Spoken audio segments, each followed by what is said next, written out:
हाँ तो नमस्कार दोस्तों, स्वागत है आपके अपने YouTube चैनल धनी ऑनलाइन क्लासेस में। मैं आज जो है त्रिकोणमिति चालू करूंगा और बेसिक से त्रिकोणमिति का अनुप्रयोग जो 9 पार्ट है और त्रिकोणमिति का परिचय जो 8 पार्ट है, मतलब 8 पार्ट और 9 पार्ट कॉम्बिनेशन है। तो मैं 8 पार्ट चालू करूंगा, आज त्रिकोणमिति चालू करूंगा। और मैंने त्रिकोणमिति को पहले इसलिए चालू किया है कि इसका थोड़ा ज़्यादा सेक्शन है। मतलब आप ये कह लीजिए कि इसमें थोड़ा ज़्यादा अप्रोच है, मतलब ज़्यादा अंक आते हैं और बच्चों को मतलब लगता है कि बहुत भारी है। तो मैं बहुत भारी इसको नहीं करूँगा। मैं इसको कोशिश करूँगा कि जितनी सरल भाषा में हो, खेल खेल में गणित को पढ़ाएं। और मैं मेरा ये उद्देश्य रहेगा कि आप इसको एक बार पढ़ लें, ठीक है, फिर एक बार फिर कभी पढ़ लें। तो मैं पहली बार इसको पढ़ा रहा हूं और मैं आपसे ये जो है आग्रह करूंगा कि मेरे प्यारे बच्चों, इस वीडियो को आप जो है अंत तक जरूर देखें। आज मैं त्रिकोणमिति के बारे में कुछ बातें आपको बताऊंगा जिसको आपको याद रखने हैं। तो मैं आपको बता रहा हूं कि त्रिकोणमिति होता क्या है, त्रिकोणमिति का प्रयोग कहाँ कहाँ होता है। देखिए, जब क्रिकेट के मैदान में जब एक बॉलर जो है बॉल फेंकता है और जो बॉलर है वो बॉल फेंकता है और जो बैट्समैन हो वो मतलब मारता है, तो क्वेश्चन पूछा जाता है कि लंबा छक्का जो है कितने डिग्री पर रहेगा।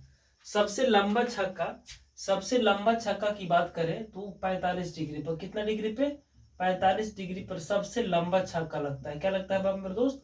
सबसे लंबा छक्का। सबसे लंबा अगर छक्का की बात करें तो सबसे लंबा जो छक्का लगता है वो 45 डिग्री पर लगता है, मतलब 45 डिग्री के रेशियो पर वो मारता है। तो सबसे लंबा छक्का जो है 45 डिग्री पर लगेगा। चलिए, सबसे पहले त्रिकोणमिति जो बना है वह 3 शब्द से मिलकर बना है। पहला है ट्री। पहला क्या है? ट्री है। ट्री का मतलब होता है 3। उसका दूसरा जो शब्द बना है वह गोन। और जो तीसरा शब्द बना है वो मेट्रॉन। मेट्रॉन जिसको पढ़ोगे तो गोन मतलब होता है भुजा और मेट्रॉन मतलब होता है माप। मतलब त्रिकोणमिति का गठन जो हुआ वो 3 शब्दों से हुआ। और 3 भुजा की माप, आप कह सकते हो कि 3 भुजा की माप को हम क्या कहते हैं? त्रिकोणमिति कहते हैं। 3 भुजा की माप को क्या कहते हैं? तो त्रिकोणमिति कहते हैं। आगे चलोगे तो इसमें हम आपको ये बताएंगे कि ये तो आप लिख लीजिए। सबसे पहले आप लिखिए कि त्रिकोणमिति लिखिए, उसके बाद से त्रिकोणमिति लिख लीजिए। ट्री मतलब 3 लिखिए, गोन मतलब भुजा लिखिए और मेट्रोन मतलब माप लिखिए। इतना लिखने के बाद आप लिख लीजिए आराम से। इतना लिखने के बाद आप लिखिएगा कि 3 भुजाओं की माप को त्रिकोणमिति कहते हैं। 3 भुजाओं की माप को क्या कहते हैं? त्रिकोणमिति कहते हैं। कितने लोग हैं कहते हैं कि 3 कोणों की माप को तो त्रिकोणमिति, 3 कोणों की माप को त्रिकोणमिति कहते हैं। तो आप ऐसे भी लिख सकते हो, कोई दिक्कत कोई परेशानी नहीं है, ठीक है। आप इतना लिख लीजिए। एकदम फुली फाउंडेशन बैच है और मैं YouTube पर सब कुछ फ्री में पढ़ाने वाला हूं, इसलिए आप अंत तक जरूर बनिए। चलिए, अगला बात लिखिएगा। त्रिकोणमिति में त्रिभुज की भुजाओं, त्रिकोणमिति में लिखिए, त्रिकोणमिति में त्रिभुज की भुजाओं और कोण की बीच के संबंधों का अध्ययन किया जाता है। लिखिए, त्रिकोणमिति में त्रिभुज की भुजाओं और कोण के बीच के संबंध का अध्ययन किया जाता है। कोण और भुजा, एकदम कोण और भुजा के संबंध को क्या किया जाता है? उसमें अध्ययन किया जाता है। अगला पॉइंट लिखिएगा। प्राचीन काल में त्रिकोणमिति का प्रयोग, लिखते रहिए सभी लोग लिखिए। प्राचीन काल में त्रिकोणमिति का प्रयोग पृथ्वी से तारों और ग्रहों की, पृथ्वी से तारों और ग्रहों की दूरियां मापने में करते थे। दूरियां मापने में करते थे।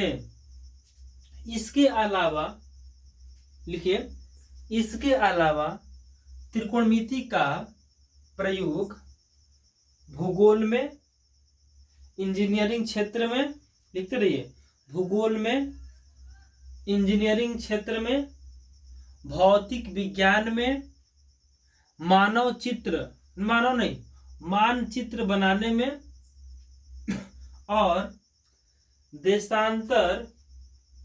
देशांतर एवं अक्षांश के सापेक्ष, देशांतर और अक्षांश के सापेक्ष एक द्वीप की, लिखिए, एक द्वीप की स्थिति ज्ञात करने में की जाती है, ज्ञात करने में की जाती है।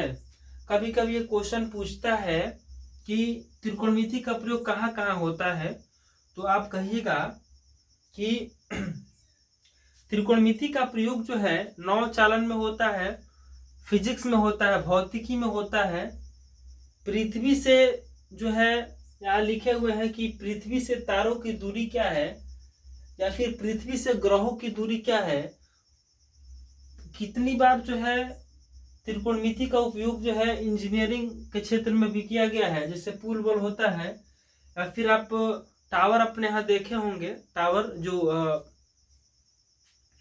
जो बिजली वाला जो होता है वो अपने मतलब चौरे में देखोगे आप लोग अपने खेतों में कि बड़ी बड़ी टावर लगाई गई हैं, तो वहां पर एंगल फिट किया जाता है, उसके बाद से उसके अनुसार जो है, उसके अनुसार उस मतलब पाइप को क्या किया लगाया जाता है।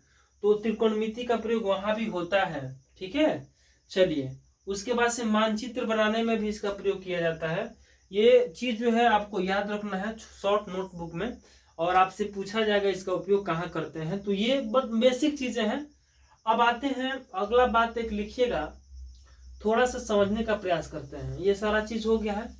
अब हम कहेंगे कि त्रिभुज जो, इसमें कौन सा त्रिभुज का काम होता है, तो बाबू इसमें समकोण त्रिभुज का काम है। किसका काम है, तो समकोण त्रिभुज का काम है। और इस समकोण त्रिभुज में थोड़े से हम बात का चर्चा करने का प्रयास कर रहे हैं। ये भी आपका हो गया है, तो इसको मिटा ही देते हैं। देखिए, ट्री मतलब होता है, यहाँ पर देखिए, ट्री मतलब होता है तीन, गोनो और एक होता है मैट्री। मैट्री का मतलब तो होता है माप, और ट्री मतलब होता है तीन। क्या होता है, ट्री माने तीन, तीन होता है।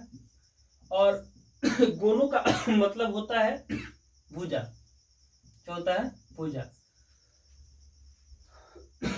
मतलब तीन कोनों की माप को क्या कहते हैं। चलिए, हमने कहा कि तीन भुजा की माप को क्या कहते हैं, तीन भुजा की माप। देखिएगा, इसमें ना हम एक समकोण त्रिभुज लेते हैं। क्या लेते हैं, एक समकोण त्रिभुज लेते हैं। और इसमें मान, इसको ए मानिए, इसको बी मानिए, इसको सी मानिए। तो अब देखिएगा, इसमें जो भुजा भी है, भुजा भी तीन को आएगा, और कोण भी आपको तीन मिलेंगे, ठीक है। तो हम कहते हैं कि इसके 6 अंग होते हैं। क्या बोलते हैं इसमें, इसके 6 अंग होते हैं। तो इसके 6 अंग कौन है, तो इसके 6 अंग जो है, एक एंगल ए है, एक एंगल बी है, और एक एंगल सी है। ये तीन को कोण हो गया, एक कोण यहाँ बनेगा, एक कोण यहाँ बनेगा, और एक कोण यहाँ बनेगा, ठीक है। अब भुजा जो है तीन को है, तो भुजा कौन कौन है, एक एसी भुजा है, एक भुजा क्या है जी, एसी है, एक भुजा बीसी है, और एक भुजा जो है ए बी है। क्या है, ए बी है। एक बार आराम से समझिए, भुजा कौन है। देखिए, यह भुजा है, यहाँ से यहाँ तक क्या है, भुजा है। क्या है, भुजा है। और यहाँ से यहाँ तक वो क्या है, भुजा है। और यह भी क्या है, एक इसका भुजा है, इसका एक साइड है। क्या है, साइड है। यह भी एक साइड है, और यह भी एक क्या है, साइड है। मतलब आपको साइड समझ में आ गया। अब ये जो है कोण है, यह कहाँ पर है, ये कोण है। यहाँ भी एक कोण बनेगा, और यहाँ भी एक कोण बनेगा। एकदम आराम से पहले समझिए, पहले भुजा कौन है, कोण कौन है, पहले इसको समझिए। भुजा और कोण समझ में आया कि नहीं आया, एक बार फिर से समझाएंगे। एकदम जीरो बिल्कुल जीरो से पढ़ा रहे थे। एक समकोण त्रिभुज लेना है, इसके 6 अंग होते हैं, इसके 6 अंग होते हैं। एक समकोण त्रिभुज लेना है, इसको ए मानिए, इसको बी मानिए, इसको सी मानिए। तो देखिएगा भुजा ये है, ए से लेकर के बी, यानी कि ए बी क्या है, भुजा है। ए बी क्या है, भुजा है। दूसरा भुजा क्या है, बी सी। दूसरा भुजा क्या है, बी सी है। ये जो है एक भुजा है, दो भुजा हो गया। अब तीसरा जो भुजा होगा वह क्या होगा, ए सी। ए सी क्या है, ये तीसरा इसका भुजा है। तो 3 भुजा होते हैं, आप समझ गए। अब 3 कोण भी होते हैं, मतलब ये कोण यहाँ हो गया, एक कोण यहाँ हो गया और एक कोण यहाँ हो गया। मतलब एक समकोण त्रिभुज में आपको 1 2 3 गो भुजा हो गया। अब समकोण त्रिभुज है तो यहाँ पर एक 90 डिग्री का स्पेशल है। यहाँ पर कितना डिग्री कोण बनता है जी, 90 डिग्री पर, 90 डिग्री बनता है। बोलो ये समझ में आया कि नहीं आया, ये समझ में आया कि नहीं आया, बताइए। इतना तो समझ में आ गया होगा। अब इसके 6 अंग कौन कौन होते हैं, तो वही इसके 6 अंग होंगे। जैसे हमने कहा 1 2 3 को भुजा हो गया, 3 को कोण हो गया, तो 3 3 6 को हो गया। यानी कि 3 को भुजा जोड़ लीजिए, 3 को कोण जोड़ लीजिए, तो त्रिकोणमिति में इसके 6 अंग हो गए आपको। अब चलिए इतना समझ में आ गया है। अब देखिएगा पाइथागोरस में क्या बोला गया है। पाइथागोरस में बोला गया है कि एक समकोण त्रिभुज में जहां पे 90 डिग्री का कोण बनता है, उसके ठीक सामने वाली जो भुजा होती है उसको कर्ण बोलते हैं। क्या बोलते हैं, कर्ण बोलते हैं। मतलब एक समकोण त्रिभुज में जो सबसे बड़ी भुजा दिखाई देता है उसको कर्ण बोलते हैं। अब जिस पे अड़ा है इसको हम लोग क्या बोलते हैं, आधार बोलते हैं। क्या बोलते हैं, आधार बोलते हैं। और जो खड़ा है उसको लंब बोलते हैं। क्या बोलते हैं, लंब बोलते हैं। ये बहुत जरूरी है सीखना। अगर आप त्रिकोणमिति पढ़ रहे हो तो इसकी ज्ञान जो है बहुत जरूरी है आपको होना, कि इसका ज्ञान आपको होना चाहिए। ठीक है, चलिए आगे चलते हैं। इतना बात आपको समझ में आ गया होगा। अच्छा अब देखिएगा कर्ण को हम जो है किसे दर्शाते हैं, तो कर्ण को जो है एच से, हाइपोटेनस, बी माने बेस माने आधार हो गया, पी परपेंडिकुलर माने पी हो गया। आप इसको लिख लीजिए कि कर्ण को एच से दर्शाते हैं, लंब को पी से दर्शाते हैं, आधार को जो है बी से दर्शाते हैं। इतना कंफर्म कर लीजिए पहले आप, इतना कंफर्म कर लीजिए आप आराम से। इतना कंफर्म हो गया, आगे बढ़े। चलिए आगे बढ़ते हैं। इसको पहले हम पढ़ेंगे। अब क्या पढ़ेंगे, पहले हम लोग पढ़ेंगे कि पाइथागोरस प्रमेय क्या होता है, उसके बाद से कोई बात है। चलिए देखिए पहले हम लोग पढ़ेंगे पाइथागोरस प्रमेय। क्या पढ़ेंगे, पाइथागोरस प्रमेय। इसको सीखना बहुत जरूरी है। देखिएगा पाइथागोरस प्रमेय क्या बोला था, पाइथागोरस, पाइथागोरस प्रमेय।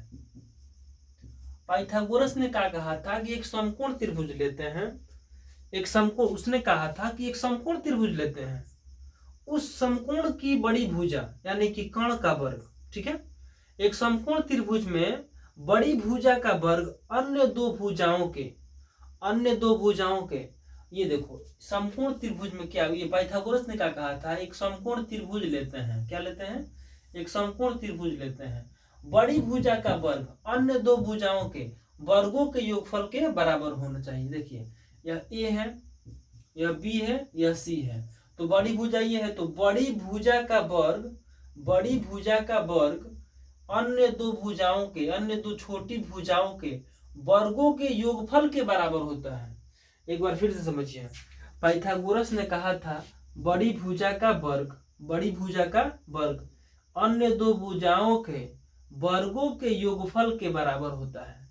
मतलब आपसे हम बोले थे कि ये जो बड़ी भुजा है इसको क्या बोलते हैं, कर्ण बोलते हैं। क्या बोलते हैं, कर्ण बोलते हैं। इसको क्या बोलते हैं, लंब बोलते हैं। क्या बोलते हैं, लंब बोलते हैं। ये क्या है, आधार है। क्या है, ये आधार है। इतना तो कंफर्म हो गया। कर्ण को जो है एच से दर्शाते हैं, ये भी कंफर्म हो गया। आधार को जो है बी इसका संकेत है, और पी जो है किसका है, तो पी जो है लंब है। इतना कंफर्म हो गया तो हम आगे बढ़े। इतना कंफर्म हो गया है तो हम आगे बढ़े। चलिए आगे बढ़ जाते हैं। देखिएगा अब इसमें इसने क्या कहा था हमसे, आपसे क्या बोला है, इसने कहा है, देखिएगा पाइथागोरस थ्योरम क्या होता है। इसने कहा कि कर्ण का वर्ग, इसमें कहा गया है कि कर्ण का वर्ग, कर्ण का वर्ग इसने कहा कि बड़ी भुजा का वर्ग, तो बड़ी भुजा कौन है? कर्ण है। तो कर्ण का वर्ग अन्य दो भुजाओं के वर्गों के योगफल के बराबर, अन्य दो भुजा यानी कि लंब का, अन्य दो भुजा कौन है जी? लंब है। और एक और भुजा कौन है? आधार है, आधार है। कहा कि बड़ी भुजा का वर्ग अन्य दो भुजाओं के वर्गों के योगफल के, वर्गों के योगफल के मतलब इसके वर्ग के और इसके योगफल के, माने कर्ण का वर्ग जो होता है ना, लंब का वर्ग अजोड़ आधार के वर्ग के बराबर होता है। मतलब आप एक लाइन में याद रखिएगा कि एच स्क्वायर बराबर होता है पी स्क्वायर अजोड़ होता है बी स्क्वायर। ये आपको याद रखना है कि ये फार्मूला होता है। एच स्क्वायर बराबर, एकदम आराम से याद रखिएगा कि एच स्क्वायर बराबर, ये फार्मूला आपको याद रखना है कि एच स्क्वायर बराबर क्या होता है? पी स्क्वायर जोड़ बी स्क्वायर होता है। ये पाइथागोरस प्रमेय है, इसको रट्टा मार लीजिए एकदम आराम से, ठीक है। एक बार हम फिर से लिखते हैं। अच्छा, ये जो कर्ण है इसको हम लिख सकते हैं एसी, तो यहाँ पर हम लिख सकते हैं एसी, एसी का स्क्वायर लिख सकते हैं। अच्छा, पी का जो वैल्यू है वो क्या है? ए बी है, तो यहाँ पर हम लिख सकते हैं ए बी का स्क्वायर। क्या लिख सकते हैं?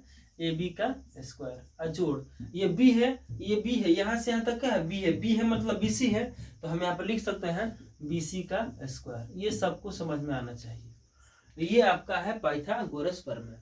आप याद रखिएगा कि कर्ण का स्क्वायर बराबर होता है लंब का स्क्वायर अजोड़ आधार का स्क्वायर। इतना तो कंफर्म याद हो गया है, इतना तो कंफर्म याद हो गया है। चलिए अब एक और चीज इसमें बताएंगे जो आपको याद रखना है।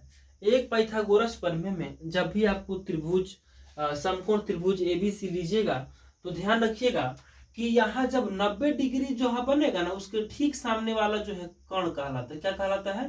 कर्ण कहलाता है। ये आधार है और ये लंब है, तो लंब और आधार चेंज होते रहता है। क्या होता है? लंब और आधार जो है चेंज होते रहता है। लंब और आधार, कभी लंब आधार हो जाता है, कभी लंब जो है आधार हो जाता है, और कभी आधार जो है लंब हो जाता है। माने लंब और आधार जो है चेंज होते रहते हैं। कैसे? लेकिन कर्ण कभी नहीं बदलेगा। एक समकोण त्रिभुज में लिख लीजिए, एक समकोण त्रिभुज में कर्ण कभी नहीं बदलता है, जबकि आधार कभी लंब हो जाते हैं तो लंब कभी आधार हो जाते हैं। नोट कीजिए, एक समकोण त्रिभुज में कर्ण कभी नहीं बदलता है, लेकिन लंब कभी आधार हो जाता है तो आधार कभी लंब हो जाता है। अब ये कब होता है इसको समझिए। इतना हो गया। देखिए, जब कोण ए पर बनेगा, जब कोण ए पर बनेगा तो जहां कोण बनता है उसके ठीक सामने वाली जो भुजा होती है ना, उसको लंब मानते हैं। क्या मानते हैं? लंब मानते हैं। देखिएगा, ये जब कोण एंगल ए पर रहेगा तो ये भुजा हो जाएगा लंब। क्या हो जाएगा? ये लंब हो जाएगा। जब कोण ए पर रहेगा तो ये हो जाएगा लंब। ये आधार है, ये आधार नहीं है, कर्ण है। तो जब ये लंब हो गया, ये कर्ण हो गया, तो ये क्या होगा? तो ये आपका ये जो है आधार हो जाएगा। ये क्या हो जाएगा? आपका आधार हो जाएगा। ये समझ में आ गया? मतलब कोण कहाँ बनेगा? जब कोण यहाँ बनेगा तो ये लंब होगा, जब कोण यहाँ बनेगा तो ये लंब होगा। मतलब कि अगर कोण यहाँ बन जाए, अगर कोण यहाँ बन जाए तो ये लंब हो जाएगा, यह लंब हो जाएगा और ये आधार हो जाएगा। मतलब समझिए, एक बार फिर से समझिए। देखिए, एक समकोण त्रिभुज ले लिए, ठीक है, एक बड़ा बनाते हैं, एकदम आराम से समझना है, इसको याद कर लेना है, नोट करते रहिएगा। देखिएगा कब कहाँ बदलता है, समझिए। देखिए, यह त्रिभुज ए है, बी है और सी है। यहाँ पर 90 डिग्री है तो कोई दिक्कत नहीं है। 90 डिग्री का ठीक सामने वाला जो है कौन सी होता है? कोण होता है। कन्फर्म हो गया? अच्छा, अगर कोण ए पर बन जाए तब लंब कौन होगा और आधार कौन होगा? कर्ण तो कभी नहीं बदलेगा, ये कंफर्म है कि कर्ण नहीं बदलेगा। तो देखिए, जब ये जो है, जब यहाँ कोण कर्ण बने, मतलब कोण बनेगा, जब यहाँ एंगल ए पर बात करेगा तो ये हो जाएगा आपका लंब। क्या हो जाएगा? ये लंब। और ये है कर्ण, ये है लंब, तो ये क्या हो जाएगा? ये हो जाएगा आपका आधार। मतलब आधार यहाँ से यहाँ तक हो जाएगा, ये बी हो जाएगा, ये पी हो जाएगा और यह एच हो जाएगा। इतना कंफर्म हो गया? हो गया। अच्छा, अगला पॉइंट देखिए। अगला यहाँ पर एक लेते हैं, जैसे मान लीजिए इसको ए मानिए, इसको बी मानिए, इसको सी मानिए। अच्छा यहाँ पर 90 डिग्री है ना जी, तो ये क्या होगा, ये कोण होगा। ये कोण तो फिक्स रहेगा, समकोण त्रिभुज में बड़ी वाली भुजा जो कोण होता है। यहाँ कोण बना था तो ये लंब हुआ था, जब यहाँ कोण बनेगा तो ये लंब होगा। क्या होगा, ये लंब होगा, और ये क्या होगा, आधार होगा। ये नोट करना है आपको, आप नोट कर लीजिए, आप याद कर लीजिए, यही काम करेगा। जब यहाँ कोण बनेगा तो ये लंब होगा, यहाँ कोण बनेगा तो ये लंब होगा, यहाँ कोण बना तो ये लंब हुआ, और जब यहाँ कोण बना तो ये लंब हुआ। माने समकोण त्रिभुज के छोड़ के बाकी ये जो दो कोण है, बाकी जो ये दो कोण है, अगर यहाँ कोण बनता है तो ये लंब, यहाँ कोण बनता है तो ये लंब। जब ये लंब होगा, ये कोण होगा तो ये आधार होगा। ये समझना है। बोलो समझ में आया कि नहीं आया, बोलो समझ में आया कि नहीं आया। चलो एक बार फिर से समझाते हैं। देखो हमने ये कहा कि अगर यहाँ कोण बनता है, समकोण को छोड़ के अगर यहाँ कोण बनता है तो इसके ठीक सामने वाली भुजा लंब होगी। ठीक है, कोण के ठीक सामने वाली भुजा क्या होगी, लंब होगी। कोण के ठीक सामने वाली भुजा क्या होगी, लंब होगी। फिर इसमें भी कहा कोण के ठीक सामने वाली भुजा क्या होगी, लंब होगी। जब ये लंब है, ये कोण है, तो ये आधार ना होगा। अच्छा यहाँ पर देखिए, इसके ठीक सामने वाली लंब है, ये कोण है, तो ये आधार होगा। बस याद रखिएगा कि समकोण पर नहीं बदलेगा, समकोण को छोड़ के अन्य जो दो कोण है वहां पर आधार और लंब बदलता है, कर्ण नहीं बदलता है। एकदम आसान आराम से, इतना समझ में तो आ ही गया होगा। अब चलते हैं, इसको मिटा देते हैं। अब चलते हैं पाइथागोरस प्रमेय में निकालना। देखिएगा पाइथागोरस ने क्या कहा था बाबू, कि पाइथागोरस ने कहा था कि कोण का स्क्वायर बराबर होता है लंब का स्क्वायर जोड़ आधार का स्क्वायर। आधार का स्क्वायर मतलब कोण का स्क्वायर मतलब एच का स्क्वायर जोड़ पी का स्क्वायर और जोड़ कुछ बी का स्क्वायर। ये फॉर्मूला होता है। अगर यहाँ से हम एच का वैल्यू निकालना चाहें, स्क्वायर है, LHS से RHS में आ जाएगा तो रूट हो जाएगा, मतलब ये हो जाएगा पी स्क्वायर और जोड़ बी स्क्वायर। आप इसको भाषा में लिखना चाहो तो लिख सकते हो, कोण बराबर क्या होता है, कोण बराबर होता है रूट अंडर पी मतलब क्या होता है, लंब, यानी कि लंब का स्क्वायर। यहाँ पर लिखिएगा लंब का स्क्वायर और जोड़ बी मतलब होता है आधार, यानी कि यहाँ पर लिख सकते हैं आधार का स्क्वायर। एकदम आराम से इसको नोट करना है। इतना नोट कीजिए, इतना नोट कीजिए, हिंदी इंग्लिश सब कुछ लिखना है। इतना नोट कर लिए। अच्छा अब अगला जो फॉर्मूला है उसको देखिए क्या करना है। इतना नोट कर लिए। अब देखो, अब हमारा फॉर्मूला क्या होता है बाबू, हमारा फॉर्मूला होता है कि पी स्क्वायर जोड़ बी स्क्वायर बराबर होता है एच स्क्वायर।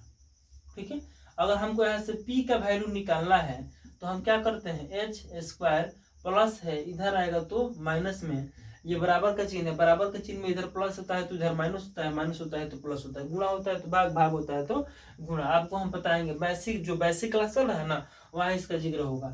यहाँ हो जाएगा आपका v। अच्छा अगर हमको केवल p का वैल्यू निकालना हो तो हम क्या करते हैं, स्क्वायर है तो उधर आएगा तो रूट में हो जाएगा, यानी कि हो जाएगा एच स्क्वायर माइनस ये हो जाएगा आपका बी स्क्वायर। अच्छा अगर हम p मतलब क्या होता है, p मतलब होता है लंब, p मतलब क्या होता है लंब।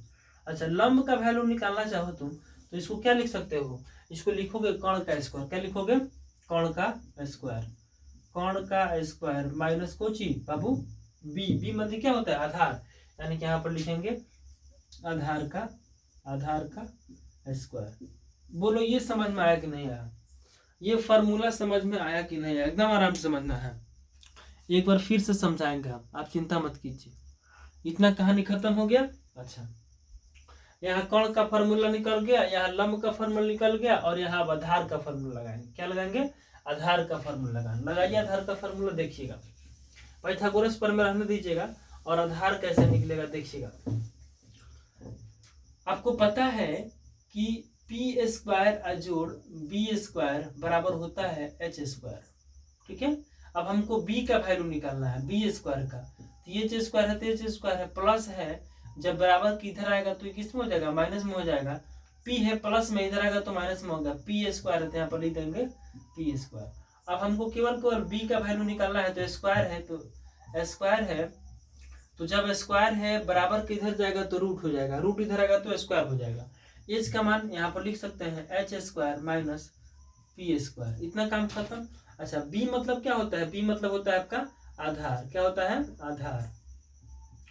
तो आधार बराबर क्या हो जाएगा रूट अंडर कौन का स्क्वायर, कौन का स्क्वायर माइनस क्या लंब का स्क्वायर, माइनस क्या हो जाएगा जी लंब का स्क्वायर। ये आपका आधार का फॉर्मूला निकल गया, लंब का फॉर्मूला निकल गया और कर्ण का भी फॉर्मूला निकल गया। ठीक है, अब जो है इसको थोड़ा आराम से आप नोट कीजिए, इसको नोट कीजिए।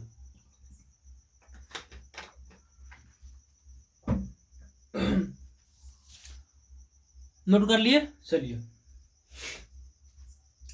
अब जो है हम तीनों का फॉर्मूला एक जगह लिखेंगे। देखिएगा पाइथागोरस पर में यहाँ पर हम लिखेंगे कि एच स्क्वायर बराबर पी स्क्वायर जोड़ बी स्क्वायर।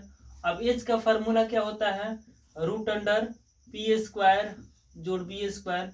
फिर पी का जो फॉर्मूला होगा वो क्या निकल के आएगा एच में से, एच स्क्वायर में से यहाँ पर पी है तो यहाँ पर बी घटेगा, क्या घटेगा पी घटेगा। अब बी का मान निकालना है तो देखिएगा एच स्क्वायर माइनस यहाँ पर बी निकालना है ना तो यहाँ पर पी घटेगा, क्या घटेगा पी घटेगा। ये आपका इतना ही फार्मूला है और इसी फार्मूला को मैंने उधर डिफाइन किया हुआ है, एकदम आराम समझिएगा। ठीक है, देखिए एच निकालना है तो पी स्क्वायर जोड़ बी करना है, लेकिन पी निकालना है और बी निकालना है तो एच में से ही घटेगा बी। अगर यहाँ पी निकालना है तो बी घटा दीजिए, पी निकालना है तो बी घटा दीजिए, बी घटाना है बी निकालना है तो पी घटा दीजिए। एकदम आराम से समझिए। बोलिए इतना समझ में आया कि नहीं यार, हम अगला वीडियो इस पे बनाएंगे। ठीक है, चलो इतना तो समझ में आ गया है। अब हमको समझना क्या है, अब हम आधार कर्ण लंब समझ लिए। अब आपको एक बार फिर से हम समझाएंगे आधार कर्ण लंब, और एक और चीज लिखवाएंगे। इसमें लिखेंगे थियोडोलाइट, लिखिए पहले